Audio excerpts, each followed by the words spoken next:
Why you should watch Dororo 2019. Hello everyone, my name is Seman and I wanted to talk about Dororo, which is about to air in January 2019. When I first saw the trailer, I was really curious and I wanted to find out more about the show, and I will share my findings with you. So, what can we expect? I watched the several trailers that are available up to this point, read the manga, and watched the anime from 1969 to have some comparison and to find out more. From what I've seen in the promotion videos, the show seems very promising and interesting, I can tell you. So, what is Dororo actually about, you might ask? The answer is very simple. Dororo is about the young thief Dororo and his companion Hyakimaru. The original series was even titled Dororo to Hyakimaru. What can you take from this is that the story will focus on both characters. I would even go as far as to say that Dororo is not the main focus of the story. It is actually Hyakimaru. In both the manga and the anime adaptation from 1969, the story starts with Hyakimaru's birth.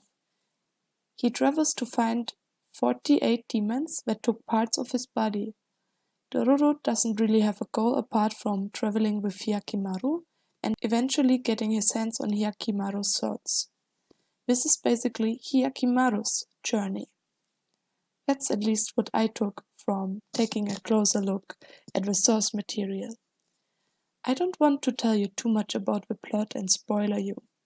Instead, I want to bring you closer the main essence from the source material.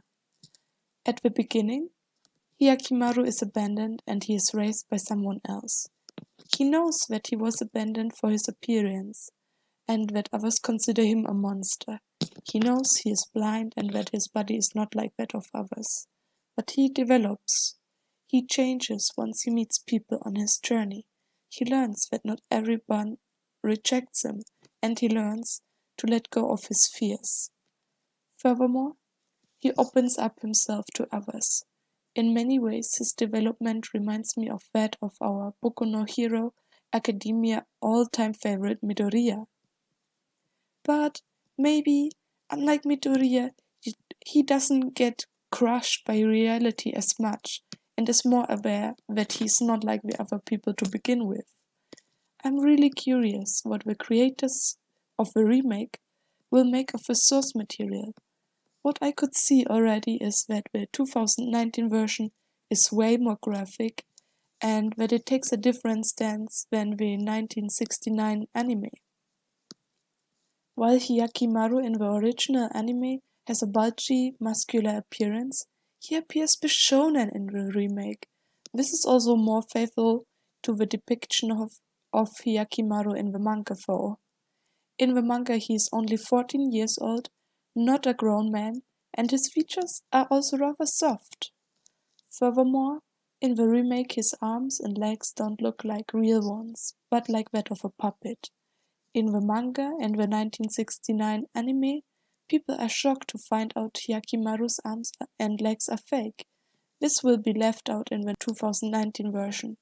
Instead, we can expect the creators to take a stance that the people immediately recognize Hyakimaru is different and eventually shun him for his appearance. Generally, I was surprised about how the characters in the new anime adaptation look. I really adore Osamu Tezuka's work. I saw other works of his as well, like Astro Boy, and most of all, Black Jack. Tezuka's drawing style is unique, and in the latest adaptation of his works, Young Black Jack, you could clearly recognize Tezuka's drawing style. None of it was lost in the adaptation, although Young Black Jack is far less cartoony and rather detailed than the Black Jack manga. What I like about Tezuka's works and why I recommend you to watch Dororo is because you will not simply watch an anime. Tezuka's works contain morals. It is not purely entertaining. In Young Black Jack, Guru Hazama abandons his morals and risks to lose his chance to be a licensed doctor in order to save lives. Furthermore, he comes into contact with an activist group where, again, the reader is confronted with the question what's right and what's wrong. How much is a human life worth? Is it worth sacrificing it over ideas?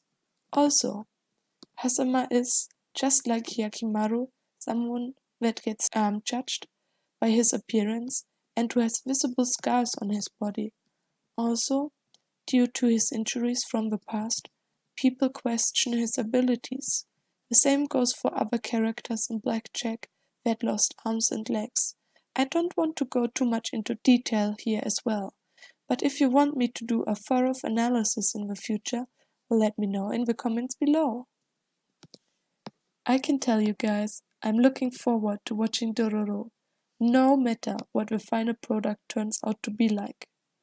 If it manages to capture at least half of the essence of the work of Tezuka, it's worth watching it, I can assure you. Thank you very much for your attention up to this point.